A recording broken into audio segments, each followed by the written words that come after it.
Du coup, tu as des questions, Billy? Sur ta voiture? Ouais. Bah, la première, c'est quand est-ce que tu me la prêtes? Ça peut être ta première question. Hein. Et bah demain. Écoute. Il y a une course après samedi, 18h à minuit. Voilà. Faire le 3e relais. Voilà. T'es le bienvenu. Du coup, on échange. Demain soir, tu vas faire du vélo et moi de la voiture. Ouais, exactement. Je pense que ton patron, il va être moins content que le mien. Hein. Ouais, sur les, bah, tu mettras le casque de Marcello, comme ça ils se demanderont tout ce qui se passe. Alors bonjour à tous, je m'appelle Jules Gounon, je suis pilote officiel chez Mercedes AMG, notamment en GT World Challenge Endurance by Fanatec sur cette magnifique Mercedes AK ASP, qui est la version Evo de la GT3. Et aujourd'hui, je suis en compagnie du magnifique Billy qui va se présenter. Donc, bonjour à tous, moi je m'appelle Billy, je travaille chez Specialized et je m'occupe notamment de la catégorie des vélos de route. Et je suis venu aujourd'hui rencontrer Jules parce qu'on a tous les deux un peu une passion commune. Moi j'aime beaucoup la voiture, il aime beaucoup le vélo. Et on va un petit peu chacun présenter nos outils de travail aujourd'hui. Voilà, exactement. Et j'ai oublié de rajouter que ça fait maintenant 5 ans que je suis ambassadeur pour Specialized. Et je suis vraiment fier d'avoir la chance de représenter cette marque de vélo qui est magnifique et qui fait les meilleurs vélos, en tout cas pour moi, au monde. Alors Billy, parle-moi un peu de ton magnifique vélo qui est arrivé aujourd'hui. Je crois savoir que c'est un tarmac, mais peut-être tu peux nous en dire un peu plus. Donc on a changé le tarmac l'année dernière au mois de juillet. On est sur la 7e génération du tarmac, donc le tarmac SL7. Donc avant, on avait un Venge d'un côté et un tarmac de l'autre. Donc on avait un vélo pour les courses plates et rapides. Donc pour la petite histoire, le Venge c'est le vélo qui a gagné la course la plus rapide de l'histoire du cyclisme, la fameuse étape de la Vuelta remportée par Philippe Gilbert. Et de l'autre côté, on avait le tarmac, le vainqueur de tous les grands tours, Tour de France, le Giro, le Tour d'Espagne. Et on a réussi un petit peu la prouesse technologique d'allier tout le côté aérodynamique du Venge et tout le côté rendement, réponse à l'accélération du tarmac, de venir les mettre dans un seul vélo. Et donc aujourd'hui, on a le vélo le plus abouti de la gamme chez nous en termes de compétition, parce qu'il est à la fois plus aéro que tout ce qu'on a pu faire par le passé, et il est aussi à la fois plus léger et plus réactif que tout ce qu'on a pu faire par le passé dans cette gamme compétition. Donc ça permet aujourd'hui aux coureurs de nos équipes de plus avoir de questions à se poser sur le choix de leur vélo, quel vélo ils vont prendre. Ils ont déjà pas mal de petites questions à se poser, quel type de roue, le choix des pneumatiques en fonction des courses et des parcours. Donc ici on a vraiment simplifié ça pour les coureurs, et l'avantage c'est qu'on a la machine la plus aboutie quelle que soit la condition de course dans laquelle ils se trouvent. C'est marrant qu'il y ait une similitude avec notre voiture, c'est que tu vois, cette Mercedes elle a été sortie en 2016 et elle a subi une évolution, un Evo Kit. Donc on parle d'aéro, ça se rapporte aussi au vélo. Pour nous aussi il y a eu une évolution du kit aérodynamique de la voiture avec différents flaps avant, le conduit d'air qui a été retravaillé sur le splitter avant, sur l'extracteur arrière, plus l'aileron arrière qui est réglable directement. Je ne sais pas si tu peux voir ici. Donc les mécanos pendant un pit stop ils peuvent arriver avec 2 clés et ça permet de régler directement l'angle de l'aileron arrière beaucoup plus rapidement pendant la course pour changer la balance aérodynamique de la voiture. Ou par exemple s'il pleut et que tu changes tes pneus, par exemple tu mets des pneus pour la pluie, du coup tu peux changer... Voilà, tu peux changer plein de choses sur la voiture. Il y a aussi les barres anti-roulis maintenant qui sont adaptables beaucoup plus rapidement sur cette voiture. Et donc c'est quand même rigolo qu'on tourne toujours, enfin c'est pas rigolo, ça s'appelle la technique, qu'on tourne toujours autour de l'aéro, que ça soit sur un vélo où entre guillemets on pense que l'aéro à 40 km/h c'est pas vraiment effectif, alors que nous on va beaucoup plus vite et c'est sûr que l'aéro c'est notre meilleur ami. Mais on avait déjà discuté chez Specialized, vous faites des études très poussées en tunnel de soufflerie et vous avez des chiffres d'ailleurs qui sont vraiment intéressants sur l'aérodynamisme. Surtout on a notre propre tunnel aéro qu'on a dans notre siège à Morgan Hill en Californie, et en fait on a utilisé par le passé des wind tunnels ou des tunnels aéro mais qui sont faits pour des voitures. Ouais. Donc il y a qui déplace en fait l'air à 100, 200, 300 km/h, mais en vélo malheureusement j'ai déjà essayé mais c'est pas possible de rouler à 300 km/h. Et du coup on a notre propre wind tunnel qui nous permet de simuler du vent entre 8 et 70 km/h. Et du coup ça c'est vraiment intéressant, ça nous a permis de passer beaucoup de caps et de comprendre beaucoup de nouvelles choses sur l'aéro, parce qu'on a pu travailler avec les vraies vitesses en fait à laquelle les gens roulent quand ils roulent avec leur vélo, quoi. Et alors dis-nous, parce que tout le monde a la question, je pense derrière la caméra aussi, est-ce que les poils ça ralentit vraiment sur une distance de 40 km? Les poils ça ralentit pas vraiment mais c'est surtout pour le confort et l'hygiène des coureurs que les coureurs ils se rasent les jambes en fait. D'accord. Pour le massage, pour les chutes, pour les pansements.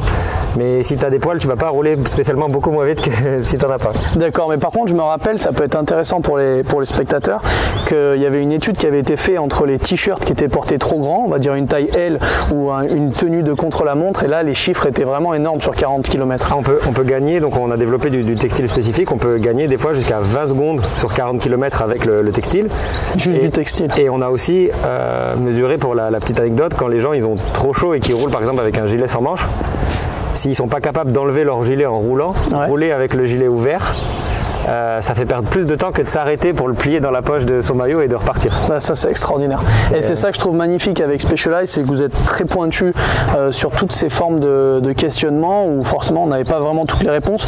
Pareil, en tant que cycliste amateur, on se demande toujours quel est le meilleur pneumatique. Je me rappelle avoir vu une étude en tant qu'ambassadeur sur les différents pneumatiques des différentes marques concurrentes à Specialized et c'était énorme la différence entre un pneu qui a un rendement on va dire normal et un pneu comme le Turbo Coton qui est sur cette machine qui au final gagne un temps énorme sur 40 km. Donc on arrive à gagner en fait ce qu'on appelle des watts, donc ce que le coureur va donner, la puissance qu'il va émettre, on arrive à gagner des watts avec les pneus. C'est pour ça qu'on a une gamme de pneus performance où on a différents types de carcasses. Donc ici on a du coton avec une enveloppe latex qui est rajoutée par-dessus et le pneu qui est en fait collé sur cette carcasse. L'avantage c'est que c'est très souple et très léger. Par contre on ne peut pas l'utiliser sur tout type de terrain, il faut que la route soit assez propre, qu'il n'y ait pas trop de débris, etc.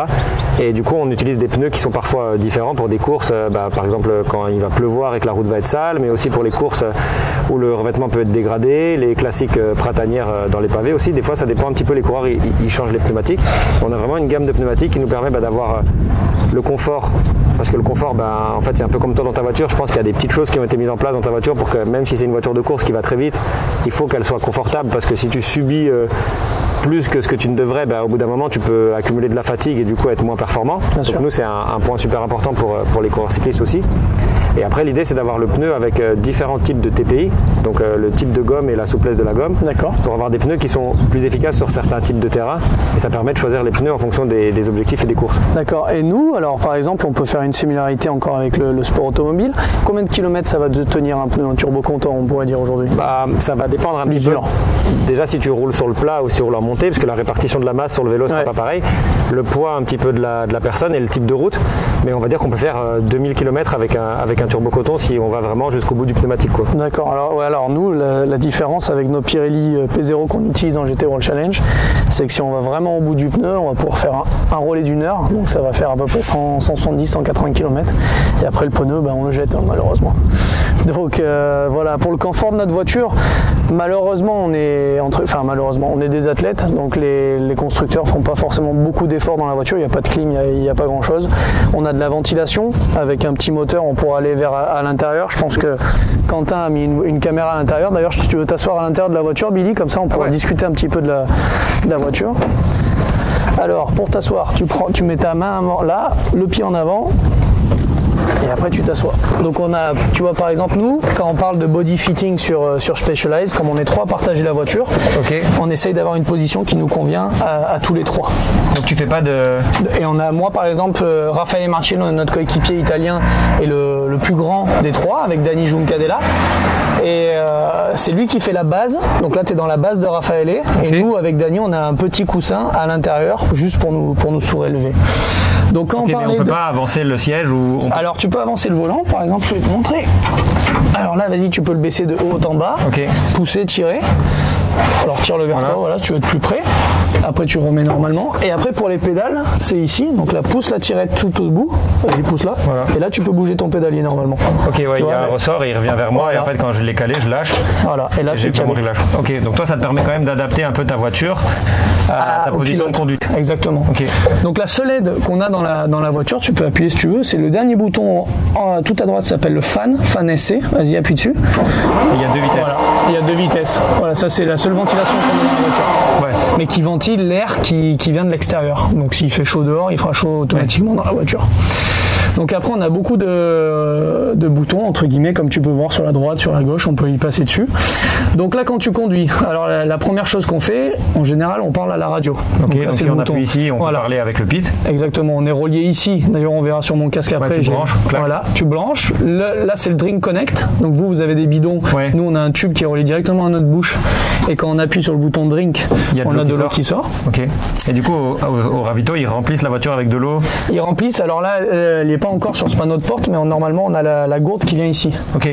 Donc en fait quand on sort avec les pilotes, on change de gourde, on enlève la gourde et le pilote qui arrive, qui va rentrer dans la voiture, il rentre avec une gourde fraîche. Ok. Et si tu restes dans la voiture pour 2 heures, c'est le mécanicien qui vient, qui l'enlève, qui remet.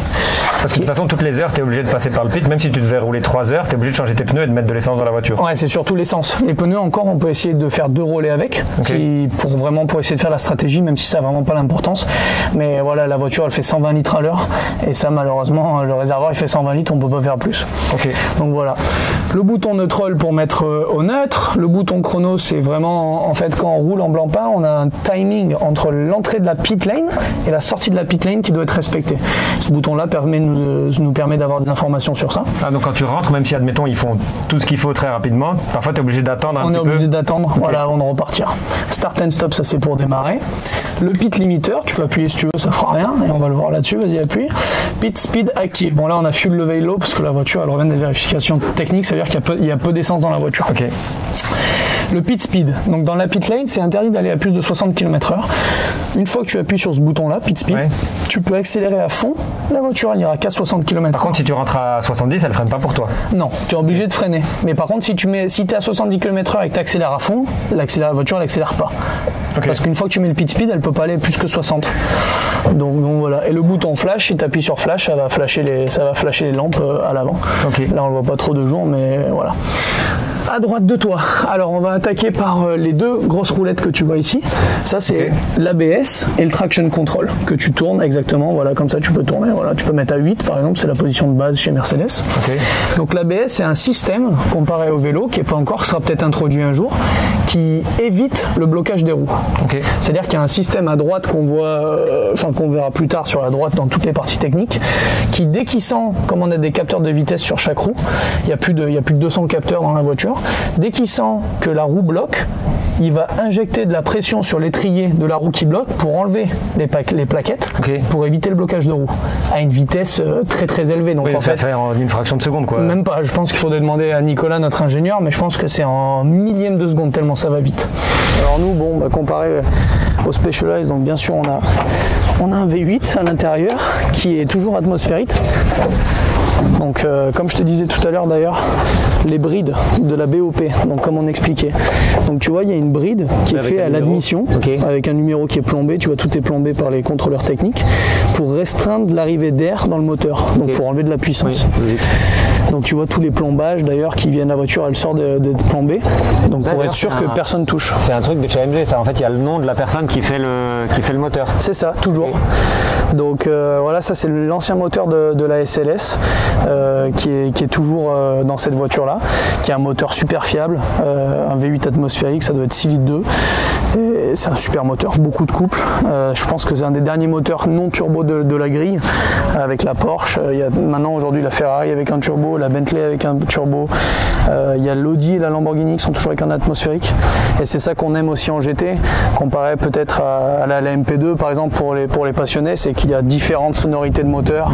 Il y a plein de choses qui sont différentes et c'est ça qu'on adore. Donc moi sur mon tarmac c'est un petit peu différent de ta voiture parce que moi j'utilise la force de mes jambes pour le faire avancer, voilà, tu connais. Par contre on a quand même pas mal de choses qu'on peut adapter. Déjà ce qui est super important pour nous c'est la position. Donc on a un large choix au niveau de la selle, de la potence et du cintre. Donc on peut adapter la longueur, la largeur et le choix de la selle à l'utilisateur, au coureur qui va utiliser le vélo. Ensuite, voilà, sur ce vélo, on a un gros gain aérodynamique. Donc on a intégré pour ça les câbles et les gaines complètement. Ah ouais, c'est vrai qu'il n'y a plus de câbles là. Au niveau du cadre. Donc ils cheminent sous la potence et ils rentrent directement dans le cadre. Ouais, c'est magnifique. Donc les durées de frein sont totalement intégrées. Et ici, on est sur une transmission qui fonctionne en fait en Wi-Fi. Donc en fait, il y a quand je fais une impulsion sur mon shifter, ça parle à mon dérailleur avant ou à mon dérailleur arrière et ça fait les changements de vitesse comme ça. Ah, c'est incroyable. Hein. C'est 100% inspiré de ce qu'on a vu sur ton volant. En fait, les ingénieurs qui ont développé ça, ils sont vraiment inspirés du sport auto. Et en fait, on a une palette pour monter les vitesses et une palette pour descendre les vitesses. Ah, ce qui est bien. Hein. Et on a déjà l'avantage, c'est que c'est super intuitif, même dans un effort vraiment violent où on n'a pas spécialement envie de se concentrer sur ce qu'on a envie de faire et comment le faire. On sait que voilà, il n'y a qu'un bouton, il est facile à trouver. Quand on fait des courses dans des conditions très difficiles, des fois on a des gants qui peuvent être un petit peu gros, etc. Là, l'avantage, c'est que du coup, on sent bien la texture. Et on peut appuyer même à 2 doigts ou 3 doigts si on ne sait pas où on est. On va toujours trouver la palette de changement de vitesse. Ça change des dérailleurs où il y avait plusieurs clics, 3 clics à câble. Voilà. Ou alors parfois où il y avait plusieurs petites palettes. Ouais, là, c'est vraiment facile pour ça. Et après, on a 3 modes pour la transmission, l'équivalent de ta boîte à vitesse. Ouais. Soit on a un mode où c'est 100% manuel, c'est-à-dire qu'on change les vitesses à gauche ou à droite, plus ou moins, et on appuie sur les deux en même temps et on change le dérailleur avant. D'accord. On a un mode où quand on change le dérailleur avant, ça compense automatiquement d'une vitesse à l'arrière. Donc si on passe sur le grand plateau, ça remonte sur la cassette pour que le gap soit un petit peu plus petit au niveau des jambes. Et si on descend sur le petit plateau, ça descend tout seul d'une dent pour que le gap soit plus petit aussi. Et après, il y a un troisième mode où on s'occupe que de l'arrière. Et on paramètre à l'avance son groupe et on dit à partir de tel pignon, je veux telle autre combinaison et remonter en haut, remonter en bas. Et du coup, il y a des gens qui se soucient même plus du dérailleur avant. Ils font que demander une vitesse plus facile ou une vitesse plus difficile. Et l'autonomie, parce que c'est vrai que pour ceux qui regardent à la caméra, on peut peut-être leur montrer, c'est vrai que j'ai le même à la maison, de la batterie quand même du dérailleur qui aujourd'hui tient dans, qu'est-ce que ça pourrait être, la taille? Ça tient dans la paume de ta main. Et donc ça, c'est à peu près combien de kilomètres on peut faire avec cette batterie-là? On peut faire environ jusqu'à 1200 km avec la batterie. Ah ouais, quand même. Et après on la recharge. Après on la recharge et on la remet directement dans son vélo. L'autre avantage aussi, c'est que pour les gens distraits, comme on a souvent tendance à plus utiliser la batterie du dérailleur arrière que du dérailleur avant, pour les distraits qui pourraient oublier de la recharger, ils peuvent toujours les switcher. Ça, c'est une bonne astuce, ça m'est arrivé de tomber en panne de derrière et j'avais plus que l'avant. Donc on a des petits témoins lumineux sur les différents éléments. Si les lumières sont vertes, la charge est entre 100 et 50. Si ils sont rouges fixes, la charge est entre 50 et 25. Et s'ils sont rouges clignotants, la charge est entre 25 et 0. D'accord. Et après, il y a ce gros débat, je pense, qui a révolutionné quand même le vélo. Je me rappelle, il y a 3 ans, on va dire, tout le monde se moquait des personnes qui avaient un vélo avec les roues à disque. Et maintenant, on voit que sur tous les vélos, même au Tour de France, quasiment tout le monde roule avec des freins à disque. Donc on s'est aperçu que c'était plus efficace. Déjà, il y a l'avantage du frein à disque, c'est que ça fonctionne de la même manière, peu importe les conditions climatiques. S'il neige, s'il pleut, s'il fait chaud, s'il fait froid, ça fonctionne toujours pareil. Ça, c'est le premier gros avantage. Et le deuxième avantage aujourd'hui, c'est qu'on n'aurait pas pu fabriquer ce vélo avec un frein à patin parce que les contraintes du frein à patin au niveau de son positionnement et au niveau de sa contrainte aérodynamique, on aurait par exemple été obligé ici de modifier la forme du cadre pour pouvoir mettre un frein à patin. Donc on a des systèmes qui sont plus légers, on a des coefficients aérodynamiques qui sont beaucoup plus bas, donc on peut clairement aller plus vite. Et on a la possibilité au niveau des roues aussi de travailler les roues pour plus avoir de surface de freinage sur les roues. Donc on allège les roues. Et ici on a une roue avant qui est beaucoup plus large que la roue arrière. On a 2 profils de jantes différents. Parce qu'en fait le vent, quand il arrive sur ton vélo, en fait quand le vent il arrive sur le pneu, ici il voit le pneu en premier et la jante ensuite. Alors que ici quand il est à l'arrière du vélo, il voit la jante d'abord et le pneu ensuite. Ah, c'est incroyable. Donc on a une roue plus large à l'avant pour vraiment avoir cet effet aérodynamique où il n'y a pas de décroché entre le pneu et la jante. Donc ça limite énormément la traînée aéro. Cette roue elle est un peu plus large, donc elle assied mieux le pneu. En fait les bords qui viennent soutenir le pneu, donc on a moins de déformation du pneu dans les virages à haute vitesse. Donc on peut gonfler son pneu un petit peu moins fort, donc on a plus de confort.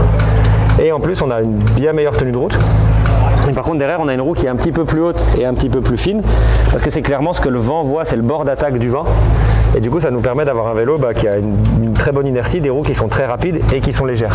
Et donc pour les fans de vélo, on peut dire que Roval maintenant fait partie de la famille Specialized. Donc Roval appartient à Specialized. D'accord. Et fabrique des roues par contre qui marchent sur tous les vélos, qui existent. Mais qui sont vendus avec le Specialized. Qui sont vendus chez Specialized et par les revendeurs Specialized. D'accord. Après je pense qu'il y a quelque chose qui pourrait être intéressant pour parler aux fans. Tout le monde pense les pédales automatiques, c'est look, etc. J'exagère, mais que c'est des pédales très simples et basiques pour tout le monde, alors que ces pédales-là, elles ont quand même une particularité, c'est que tu peux les régler comme tu veux. Voilà, moi j'utilise des pédales Speedplay qui viennent d'être rachetées par Wahoo maintenant, la marque de compteur. D'accord. Et en fait l'avantage de ces pédales c'est que c'est la cale qui permet vraiment de régler le positionnement de la chaussure en 3D où on veut au niveau du pied en fait, si on veut plus de liberté intérieure, extérieure, avant, arrière.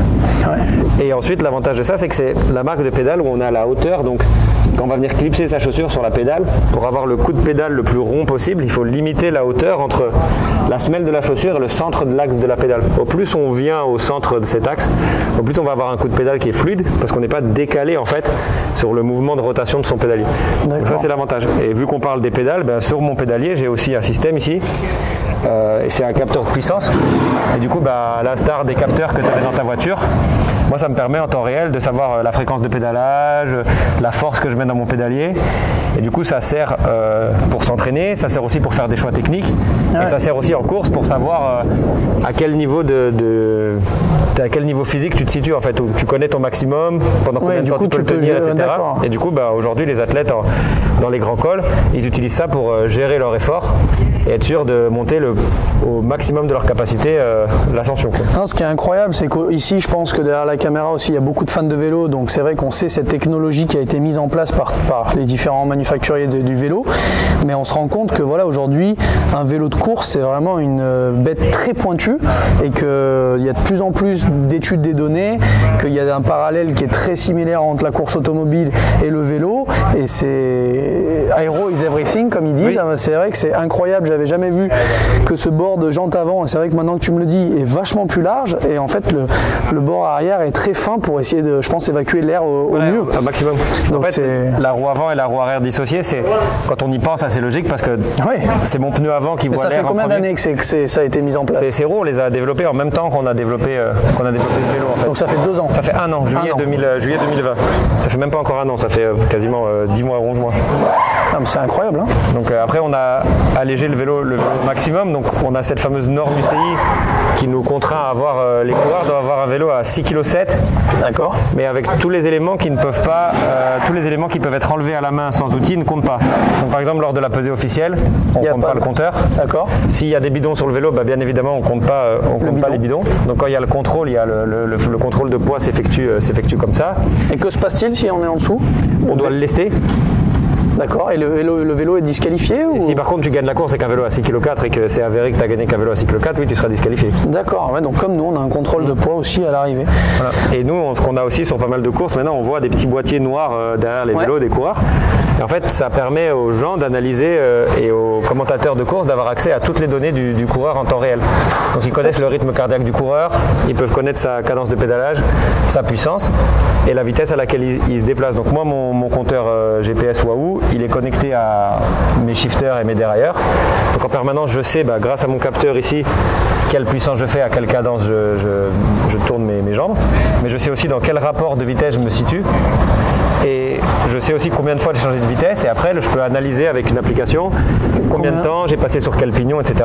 Et ça me permet de valider certains choix techniques. Si tu fais une reconnaissance de course, tu sais si tu as le bon braquet, la bonne taille de plateau, s'il te faut plus petit, plus grand, etc. Moi ce que je trouve extraordinaire aussi, je ne sais pas si on le voit à la caméra, c'est les détails qui ont été mis en place par Specialized sur toutes les caches. C'est vrai qu'il n'y a pas si longtemps que ça, on voyait encore les serrages de sel apparents ici, je me rappelle avec la clé, pas chez Specialized, mais qu'on faisait comme ça. Là il n'y a plus rien, il n'y a pas entre guillemets un élément qui pourrait apporter de la drague, on va dire de la traînée. Avant on avait développé un système où on pouvait rentrer les gaines même dans la potence, mais c'était très compliqué pour adapter les hauteurs de poste de pilotage et tout ça. Ici on a, comme c'est des vélos qui sont utilisés par nos équipes pro, il faut aussi qu'en maintenance, à l'image de ce que vous avez, ce soit rapide, ce soit facile et efficace. Donc là on a la possibilité, en fait les cales, elles sont découpées en deux.